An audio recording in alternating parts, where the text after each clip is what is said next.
What's up guys, welcome back to another analysis. I'm your host Airblade777. Now we'll go into the Nintendo Digital Event trailer. Most of this trailer, however, was just a cinematic leading up to the actual gameplay. I'll be skipping over to around the end of the cinematic part since the only thing I had to say was at the end. And all it really involved was the cave drawing on screen right now. One last thing before we get into the actual thing I need to say regarding the cave drawing. I knew it was going to be a Pokemon trailer as soon as I saw the guy. It just spelled Pokemon all over. Now on to what I wanted to talk about. Now here we see the trainer seeing a drawing of Primo Groudon and Kyogre in the cave. Perhaps this hints at something in-game. Maybe we the player will also discover it in a cave similar to this. I actually have a really big theory regarding this, and I hope to cover it in a video someday. So do look out for that.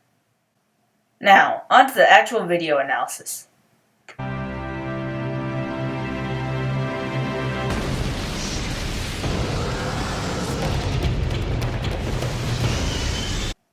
Here we see Primo Groudon and Kyogre in action. Primo Groudon and Kyogre are forms of both Pokemon millions of years ago. As such, they were much larger and stronger. As you can see here, they're wreaking havoc on the land and sea. In fact, back then, Groudon was a dual fire ground type, and Kyogre had a much higher special attack stat. Groudon had a higher attack stat as well. The process by which the two Pokemon transform into their old forms is known as Primo Reversion now.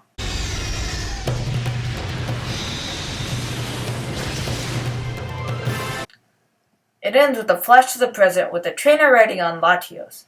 But the trainer looks more like the dude we saw in the cinematic, and not like Brendan or May itself.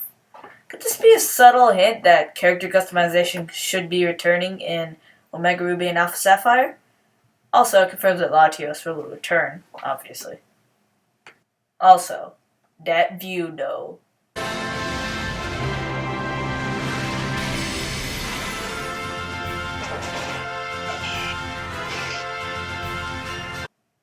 The forest background now seems a lot different now, with there being more trees and a mountain in the background. It no longer looks like an open play with a few trees like it did in X and Y, but it looks more foresty, I guess. The mountainous terrain now looks a lot more dark and mountainous now. The beach terrain now looks more like a city-side beach instead of just some random island in the middle of the oceans. See some houses, beach chairs, and umbrellas in the background.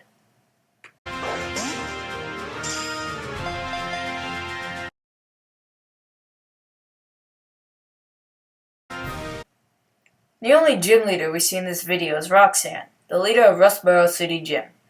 The badge doesn't look much different, but her character design does. But I have a whole video planned for character redesigns, and I'll go over those at a later point, so look out for that video. Diagonal running will return, as seen by the player running diagonally right here. It's Pico and Mr. Briny once again, giving Brendan a lift to Dewford Town. I love these two if you didn't know already.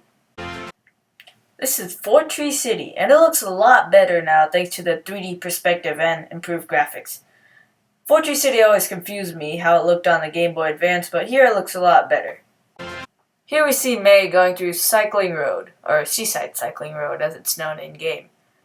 But as you can see, she's going backwards in this frame. Could this possibly mean that Cycling Road will no longer be timed, similar to how it was in Sinnoh, and you can just go either way you want? I don't know. I'm pretty sure you can't go backwards on Cycling Road in the original game, so maybe the player is just crazy right now. Also, Cycling Road seems to have some new inclines and declines, as we can see here. This place obviously looks like a gym. Well, what gym is it? We can see that the player obviously isn't moving on their own, as you can see by Brendan flailing his arms about. Well, what's a gym that has objects that sends players in random directions they don't have control of? Moss Deep Gym has conveyor belt things, and I think that might be the gym we're looking for. Although it looks very different, that's kind of expected considering this is a major graphical update from the Game Boy Advance. Plus, we can see some Psychic and Hex Maniacs in the background, which use Psychic-type Pokemon. And Moss Deep Gym was a Psychic-type gym after all. This place also looks like a gym, but what gym could it be? Doesn't look familiar at all. Well, it seems to have trapdoors. What other gym has trapdoor-like objects? That would be Lava Ridge City Gym. Indeed, the gym does look drastically different, like way different. But we can still see some connections to fire types here still. There's water around here, yeah, but if we play the clip again, you'll notice that the water is actually steaming a little, suggesting it's a hot spring. That's also fitting considering Lava Ridge City is right near a volcano. So you're asking, since Lava Ridge City also had doors that would take you up a level, how would that work? Well, let's say a geyser could take you up to the next level, and if you just walked on a trapdoor, it would take you back down. It makes a lot of sense. Plus, in the background, you can see some trainers that resemble the Battle Girls and the Cool Kid trainer class, which both appeared in this gym. More evidence, people. Here we see Steven Stone, the so-called Stone Maniac. He is a Stone Maniac after all, and with Mega Evolution is very closely tied to stones. So maybe he'll be the one who introduces you to Mega Evolution, as clearly seen by the text right here. He is saying, quote, Mega Evolution is a phenomenon that has been long shrouded in history, as if you guys cannot read yourself. And you see that small object on the side of his coat? Perhaps that is his thing to activate Mega Evolution. And maybe he'll have a Mega Aggron on his team? Who knows? Breaking news!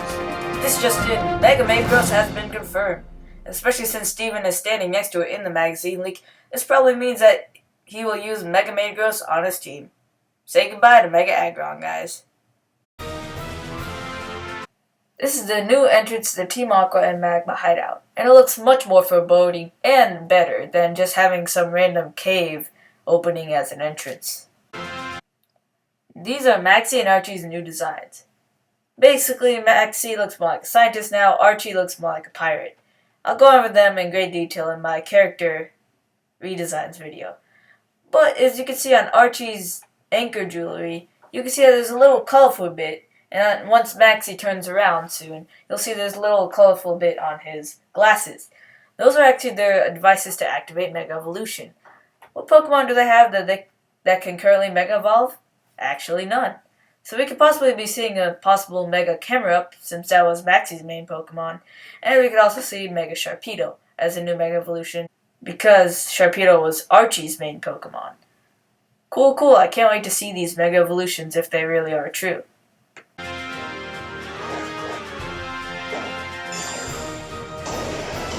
Here are the 3 starters Mega Evolutions. I'll be going over them, so hope you guys don't mind.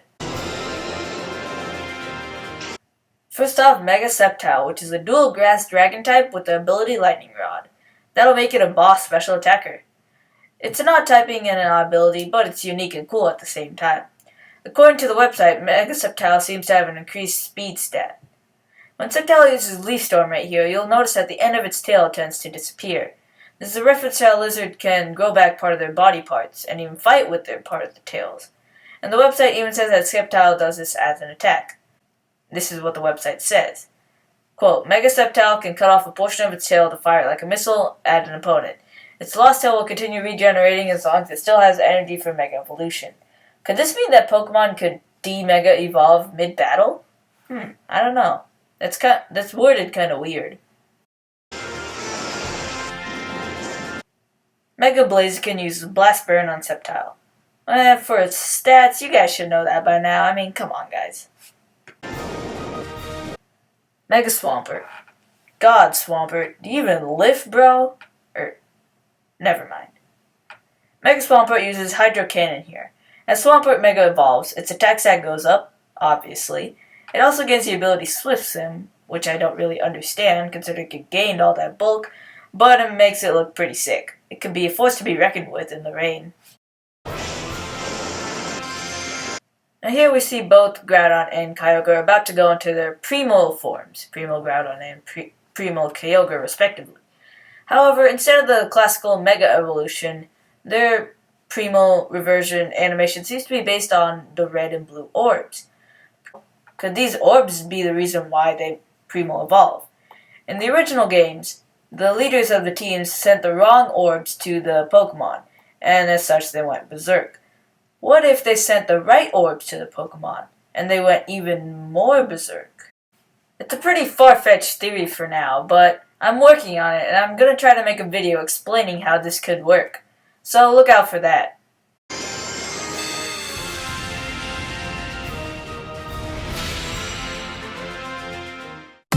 Hey guys, I hope you guys enjoyed the video. If you thought to yourself, I like that video, I wouldn't mind seeing another one, then you can click one of those 2 videos on screen right now to be taken to them, and you can watch them if you haven't already. Click that subscribe button right now if you want to get updates from when my newest videos come out on this channel. Also, please make sure to leave a like, it really helps. And if you have any comments, tips, suggestions, or anything I did wrong in this video, please leave them down in the comments below, I will greatly appreciate them. Anyway, I've been Airboy777 and I'll see you guys later. Goodbye.